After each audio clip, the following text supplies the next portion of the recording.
Hey everybody, what's going on? Hellknight here, bringing another video from Grab the Lantern. Today, the patch notes for patch 13.1 have been posted, and with it comes the dawn of Season 13's competitive season. I'm very excited about this, but of course, we have the entire patch notes at our disposal here, which is going to shape the foundation of Season 13, and as a result, let's go ahead and talk through the top 5 changes of this week's patch. I'll let you guys know which I think are the most important changes on this week's patch, and let you know what you're looking forward to in the coming months. 13.1, as mentioned, is the beginning of the new season, and as a result, the number 5 change that I want to actually talk about are the adjustments to the ranked system. I touched on this a little bit in my most previous video, but fundamentally, ranked has been pretty drastically altered. There are now 2 competitive ranked splits, with a skin rewarded for good performance at the end of each of them. This means that you have essentially half as much time to get all the way to your preferred ranked space before the system is entirely reset mid-season. That means that if you end the first split at silver, you will then be reset back to wherever you were before, and you'll have to reclimb back to silver if that's where you want to end the season. This means that if you want to be making the right grind, you're probably going to want to start as soon as possible and not put this off because you have significantly less time to make your ranked goals than you did before. However, Riot have also made a change about how you actually earn the skin. You can earn it without reaching gold. It's entirely based on the number of games you play, with more points being awarded for wins and fewer points being awarded for losses. Doing some quick math, the minimum number of games you can play is 8, assuming that you end those 8 games when you are in gold. That means that you have the skin, and once you've earned it, you can never lose it again, even if you demote out of gold from that point on. The maximum number of games you can play, assuming you lose literally every single game and end in silver and below, is over 260, though most players will probably not end up having to play that many games. But fundamentally, if you are having a bad time, you can just grind out the skin if you do really want it. This is why I wanted to specify this for you guys right off the bat, though, because there is a lot less time for you to actually make your ranked grind happen, so definitely keep these changes in mind as you start playing ranked this season.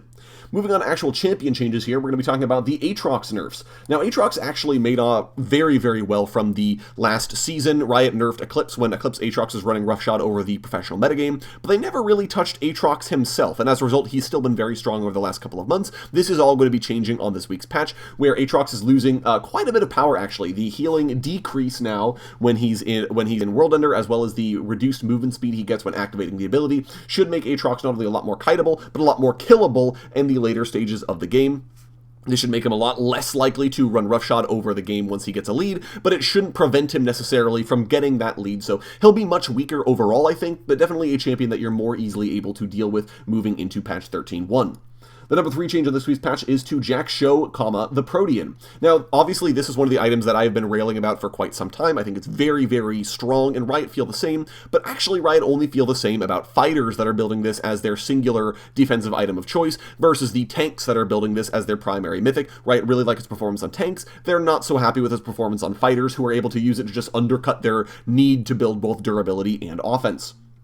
As a result, the changes for this item, I think, are mostly aimed at fighters. The fact that the drain is now a flat value that scales with your bonus health will make it a lot worse than fighters who don't itemize as much bonus health as tanks do. The fact that it only affects champions means that tanks are more likely to be able to benefit from the drain. They're more easily able to go in and be surrounded by champions versus a fighter who can't necessarily do that with as much confidence. And the fact that the stacking takes a lot longer means that, again, fighters have to survive in the fight a lot longer before the drain triggers and they get the maximum value. Tanks have a much easier time of doing that. So even though the item's power level is overall weaker, it is significantly nerfed on fighters. On tanks, you're definitely still going to build this item with no problems whatsoever. If you're a fighter, definitely look into potentially replacing Jak'Sho with another mythic of choice in your builds. The number 2 change on this week's patch is to Rod of Ages and, by extension, Archangel's Staff, and you guys will know why I'm cheating here a little bit after I've talked through the whole context. Now, Rod of Ages, I've talked about this before, but it doesn't feel the same following its return, and Riot are attempting to address this by making not only the base purchase of Rod of Ages more satisfying, but also trying to improve its feel. And by that, I mean they're improving the movement speed bonuses that Rod of Ages gives you while the Eternity passive is triggering. This should mean that you're not only moving faster, but the movement speed bonus lasts longer, which should allow Rod of Ages to sort of fill this hole for sort of tanky scaling champions that want the movement speed and want the Eternity passive, and help make the item just feel a little bit better in comparison to its current appearance, where it just isn't that satisfying of an item to actually buy. Now, because of this, you'll notice that this overlaps quite a bit with Archangel's Staff as it currently stands on live. Archangel's Staff, when it's transformed to Seraph's Embrace, gives the bonus movement speed, gives the bonus ability haste, gives a lot of ability haste and health just on its face, which makes it very comparable to Rod of Ages, and you're probably then not going to buy both. And therefore, Archangel's Staff just loses a lot of its luster when you consider that they're both late-game scaling items, but I can buy a single Tear of the Goddess and sit on it for a while, versus Rod of Ages, which I basically have to rush or not buy at all. As a result, Riot have reworked Archangel's Staff into very similar to its older state. It now gives you the same bonus ability power based on your maximum mana, but it also has a lifeline passive now that gives you a shield when you take damage that would put you below 30% health. In a way, it's very similar to the old Seraph's Embrace that had an activated effect that gave you a similar shield, but now it triggers automatically at low health as sort of a way to save yourself if you're a low health mage. This should make it a significantly more attractive item on a ton of different champions, versus Rod of Ages, which I think will still be fairly niche, but will still certainly be viable after these changes.